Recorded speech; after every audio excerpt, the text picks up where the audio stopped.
All right, guys, what is going on? My name is Ollie Ward. Welcome back to the Ollie Ward channel. Hope you're all doing fantastically well. I'm joined here by the absolute legend of the game of Leeds United YouTube, Just Joe from the Just Joe Football Show. How you doing, bro? Good, man. Good. I'm looking forward to the playoffs, I think. This week. Do you know what it is, Ollie? I feel in limbo because I don't know what division we're going to in. And just from a work perspective, it's like, if we knew, we'd all be going, right, this is who we're bringing in, this is who's leaving. But while we're sat here, it's like, oh, it's just limbo. It's horrible, actually. It's been quite tough from a content perspective, to be honest. Yeah. No, I completely agree because I said that in my last video. I said I would be doing transfer videos, but I don't know what sort of division we're going to be in, what targets are going to be. Yeah. So it is a bit of an odd one. And yeah, it's that weird wait for playoffs there where we didn't really end the season very well. So the optimism kind of goes. But of course, it's been the longest 8 days in a very long time. It really has. And the thing is, come Sunday morning or come Saturday night, we're all going to be excited. We're all going to think we're going to smash them. So yeah, exactly. it's going to be a good one. We're going to get into our playoff predictions and things like that later on into the video. But I'm here with Joe. Before we do get into the video, obviously, subscribe to Joe. You already know who he is. Come on, let's not take the mick here. And also smash that like button if you want to see more collaborations with other YouTubers, etc. But Joe, I just want to, let's settle let's settle this because I've come on your show a lot. And I feel, I don't know if this is a right term to sort of chuck around, but I feel quite bipolar with Leeds United because this is me 24/7. Yeah, this is me 24/7. 1 minute, I mean, I'm absolutely buzzing with Leeds. The next minute, I'm not. I come on your show and I say something, and then on my show, I'll say something different, and the comments pick it up and say, "But didn't you say this here?" And I'm like, I have different opinions every sort of few minutes, and I want to, ask you, what was your thoughts after that Southampton game? I know you didn't do a live reaction. I know that took quite a lot out of you to not do that because you were fuming. I mean, that game surely didn't stead you very confident going into the playoff game, did it? Nah, not at all. Not at all. That was tough. I was taking a battering from the comments, and then I was getting angry at the comments, and I thought it's best for all parties if we just leave this. But I get you because look, last week on the final word Monday, I think it was. Sorry, I had a discussion about Meslier, and I backed him all season, and then in my comments it was like, Joe's done one video with Connor and now he's Meslier out. And I'm like, whoa. Like, I'm just saying, over the last couple of games, he has cost us. That's what I think. And you're allowed to change your opinion, Ollie. That's the thing. So don't try not to read into that too much. Although it is difficult, I know. But yeah, in terms of the season, what a depressing end. I think that's been the worst part. Like, if these results were spread out over the season, I'd be okay, but because it happened in such a short space of time at the business end of the season, I think we picked up 8 points out of a possible 20-odd. It's what you could call a proper bottle, like really. A fall-off of, insurmountable, sort of like, I don't know. No words really to describe it. No words, mate. It was bad. It was bad. Yeah. And like you said, this 8 days now has been, and it's what, Thursday when we're recording this, it's still not even the weekend yet, so it's like I almost want it to be over. I just want it to be over. Let me know if I'm in the Championship or the Premier League, and then we can start to move forward, because the not knowing is what's killing me, because everyone's messaging, whoa, have you seen this? And I'm like, yeah, well, and what about this? And it's just like, just fucking leave it and just tell me where I'm going to be, and then I can chat to you about these things. Do you know what I mean? Yeah, exactly that. And it's hard to believe the rumours when you know what division you're in, let alone when you're in limbo. And it kind of feels right now, I don't know if you're a Marvel man, but it kind of feels like this is a bit Infinity War, It started off a bit meh, then you have that nice peak, and then literally Thanos wins it. Hopefully it'll be Endgame when, we beat Norwich and hopefully beat Southampton or West Brom in the playoff. But that game, like we've touched on, it just wasn't good, was it? And I can't really ever put my foot on what's going on, because I know how good this team can be. So it's what have you, I don't know if this is quite a it's a hard question to kind of chuck at you, but what do you put this kind of downfall on? I think it's a mentality issue for me, Ollie. I think it's the age of the squad and the lack of experience that we've got. because when it came to the business end, Leicester City have massive amounts of experience. You just have to look at their first 11 and see the average age initially, and then you look at some of the things they've done in their career. Jamie Vardy, for example. Harry Winks played in a Champions League final. As much as I don't like him, he did do that. And Diddy, just throughout their squad, Wout Fess, Yannick Vestergaard, these are all like seasoned pros. And in Ipswich perspective, they were there last season. Almost a carbon copy, bro. Like, if you look at the season in League One with Wednesday and Plymouth, they were all 90-plus points. So it was an almost carbon copy for them. So they'd done this, been there, seen there, done it. So and they also still had a lot of experience in their squad as well, bringing in Kiefer Moore. You had Luongo and Morsey in midfield. They still do have experience, whereas our squad, who's the most experienced player in the 11? I would say Ampadu, maybe. But he's still only 24. We forget this because he's had such a sort of long career from a young age, and he has got international experience. But yeah, the biggest, most experienced players we have is Dallas, Cooper, and they're not playing. And then, so I think that's what's cost us, that leadership on the pitch to grab the game and say, right, settle down. This is what we need to do. And I think QPR was. Yeah, we just felt a bit, and then Southampton. I mean, it was a nothing game in the end, and it felt like a nothing game, and the crowd and everything. Yeah, it was just meh. It was just really meh. But I do put it down. The main excuse I've got, if you want to call it that, is experience, I think. No, yeah, I probably do agree, because each week I feel like I'm trying to point the finger on. I don't think it's necessarily individual players. I'm not blaming Daniel Farke necessarily. I think sometimes I said in my last video I'm 100% Daniel Farke in, but then I critiqued a few things he's done, which again I'm probably reading too much into the comments at the fact that no one's perfect, Ollie. And that's the thing. I'm 100% backing him right now because he's the Leeds United manager, and I do think he's good enough to get us up. 49ers aren't looking to get rid of him straight away or whatever, the long contract. But like players, like managers, you can critique a performance. You can critique where they're going to get better and where they need to get better. And for me, Daniel Farke is, sometimes I don't always see, an actual tactical game plan. I see moment players coming in and we're doing stuff in moments. I find the 6 strikers chucking on thing a bit, a bit amateur, you could say. But at the end of the day, Daniel Farke, we've got 90 points. We're in the playoff semi-final. Let's remain positive. And that's what I want to ask you next. I know that the end of the season ended badly, but if I just had to say to you, are you positive, negative going into the Norwich game? What sort of camp are you in? It's the most negative I've been all season. Yeah, I can tell. I can genuinely tell. It is. I can't get away from that fact because I did believe right until the end. But yeah, I think as well historically, it's just our history in the playoffs. It's the form that we were going into it. Now, the mad thing is we play Sunday, and if we beat them 2-0 and comfortably, that just flips. Because you're only as good as your last game, all that BS. But I think I'm not confident at all. Yeah, I just want it over and done with. If that's going up or not, yeah. I'm right now. If you call it negative, yeah, I'm just not confident, mate. I'm negative, because of everything you've mentioned as well. I feel like the team selection's been wrong. I feel like the tactical decisions have been wrong. The substitutions have been wrong. The players' mentality isn't there. It's going to be hard for them to turn it around. So that's why I'm confident. I'm on the floor right now. But one game, and it'll flip on its head. At the end of the day, if we look at preparation, our lads were out having a nice meal, which I know you wanted to, and the Norwich guys are out smashing cars. Well, exactly. That's good. Exactly. That's good. Yeah, that's 1-0 in itself. I think I will quickly touch on that before we finish off with our predictions. The whole photo of them all out, I believe it was in Nando's, and people are saying Somerville's not smiling, and they're saying he's thinking about other clubs and stuff.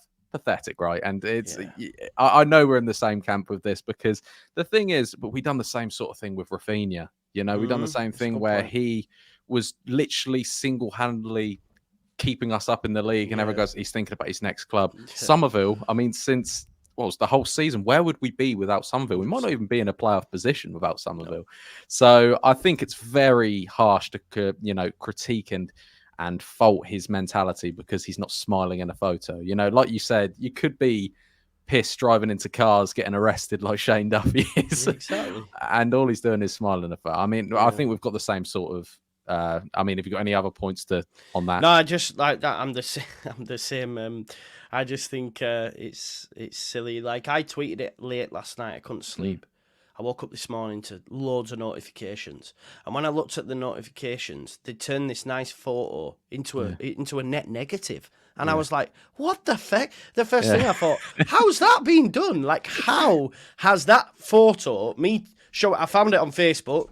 It was a place called Archers, and it actually said, but I clipped this bit off, no alcohol was consumed, great lads, great time at Archers, good luck in the playoffs. I should have kept that bit on because everyone was going, well, look at all the drinks. So then I had to show them the original photo, but it's like, I don't know how, but again, it comes back to your perception of things in life, I think. Some people are negative, some people are positive, glass half full, glass half empty.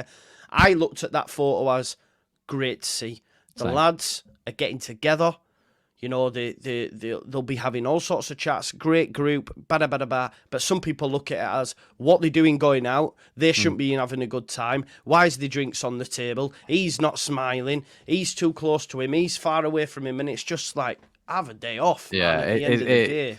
It is crazy. It is crazy. I hope they weren't talking about football. I hope they were just going out as mates preparing for a game. It just is what it is. And that photos, it's typical Leeds fan base that we've blown a picture up into absolute craziness. But before we do our final predictions, it is kind of a prediction. Give me your starting 11 for the game at Carrow Road. I know it's a bit on the spot, but is there a couple of changes you'd make to the Southampton 11? So I think Paddy should be good to go. This is what I'm hearing. Not ITK, but I'm hearing Paddy should be good to go. So that's important, because if it weren't Paddy, I'd be going Joseph. But I will be going Paddy up top with Nonto. No, I'm gonna drop Nonto. Actually, I'm gonna play James Rutter. Is he fit, James? Is James fit? I think close to being ready, mate. That was my debate. I didn't know if he was fit or not, but I would probably start. So maybe we'll find out tomorrow in the presser. Yeah, it might be touch and go, but let's see his fit. So Paddy up top, James out on the right. Somerville left, Rutter in the middle. That gives you an option to bring off the bench in Willie Nonto as well, in all three positions if needed. Yep. Behind him then, it's very, very rogue, but I need to see Ampadu back in midfield alongside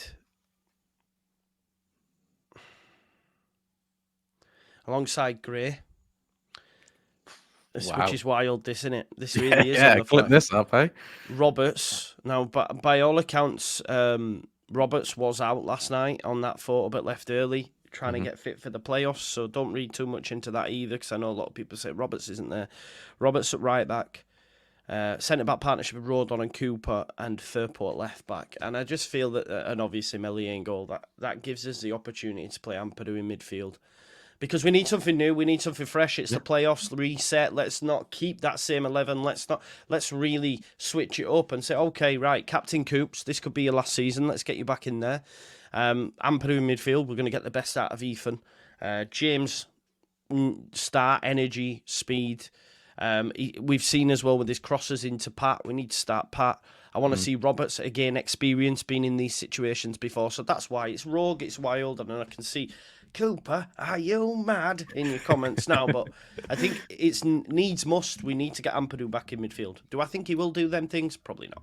No, he might not, but I'm not 100% against it. I'd maybe change a couple of things, but I actually done my sort of predicted lineup the previous video that I recorded. So go check that out if you want to see mine. I actually put Archie back at right back because I think we've spoke about this before in the middle of the park. I think he's actually struggled since the Chelsea game. I haven't seen him do too much. He hasn't struggled. I don't know if he struggles the right word, but he hasn't set the world alight in the middle of the park for me personally. But listen, who knows what Daniel's going to go with? And Joe, let's, end this off with the actual point of this video, the playoff predictions. It's kind of our final playoff predictions. I know it's a bit hard to judge because we haven't even played the first leg yet, but if I could just chuck it to you, Norwich versus Leeds, first game, what you say, who's going to win? Just give me a little sort of taste of what you're thinking right now before any ball has been kicked. What are you thinking right now?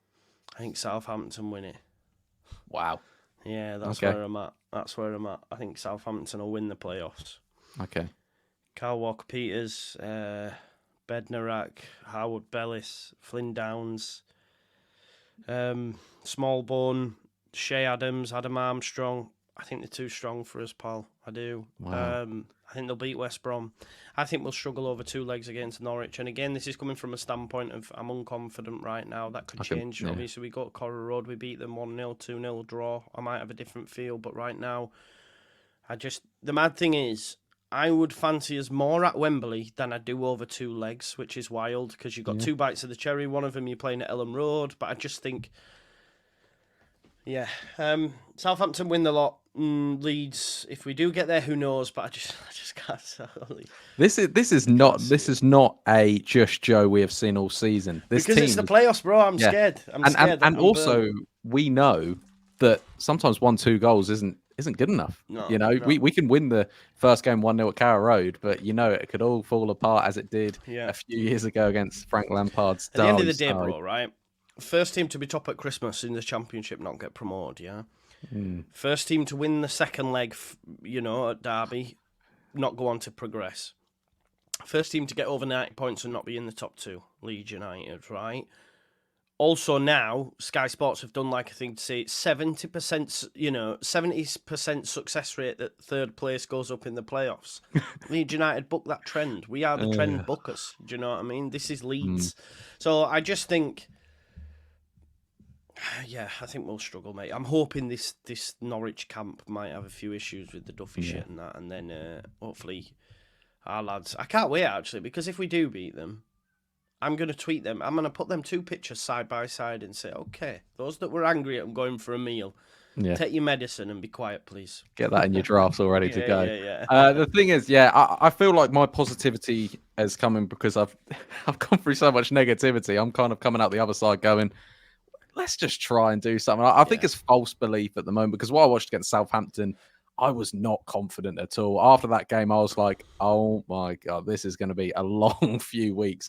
But Joe, so you're saying Southampton, as it stands right now, are going to get Premier League football, which would mean Leeds United have another season in the Championship. If that was the case, last question, are you keeping Daniel at the helm? Yeah, of course, without a doubt. We need continuity, Ollie. We need continuity at the football club. It's a wild take. People don't agree with me, but I would argue if we do spend a season again in the Championship, our squad will be stronger than this season. Okay, there might be better individuals in this season's squad, Nonto Somerville, but as a squad, I think we'll have more balance. He will use the bench more effectively because he will trust the players that are on his bench. We'll have some more experience. So I think the squad overhaul will be better. Yeah, and I think if that is the case, I know it's an early prediction, but I think we win the league. I do as well. Yeah. I think if we get a second bite of cherry, we do go up the next season. But I think we win it comfortably as well, Ollie. Okay. I don't look. I look at the teams that will come down. Sheffield United are already a Championship squad, anyways. Luton are also a Championship squad, and Burnley company might have offers elsewhere. They're decent, but I genuinely feel like we would. Dick it, mate. Mate, that's fair enough. Well, appreciate you coming on. We've probably spoke longer than I thought we were going to, but I mean, absolute pleasure having you on. Quickly, just give me, I mean, people already know, but what you're going to be doing over the sort of playoff sort of stuff. You're probably uploading most days now, aren't you? Yeah, watch-alongs, mate. Watch-alongs. I'm away Monday, Tuesday, Wednesday, but I'll pre-record some stuff after Sunday's game to put out over them days. If I don't, then I don't. And then I'll be back Wednesday and Thursday night for the playoffs. I'll do both games. Although on Saturday, if Leeds United lose to Norwich, I'm not sticking around to do West Brom versus Southampton. I'll tell you that much for a fact. That is fair enough. Well, Joe, thank you so much for coming onto the channel. I've been Ollie Ward. If you guys do enjoy more videos like this with other content creators, be sure to smash that like button. Subscribe if you're new. I've been Ollie Ward. You guys have been excellent, and I'll catch you in the next video. cheery.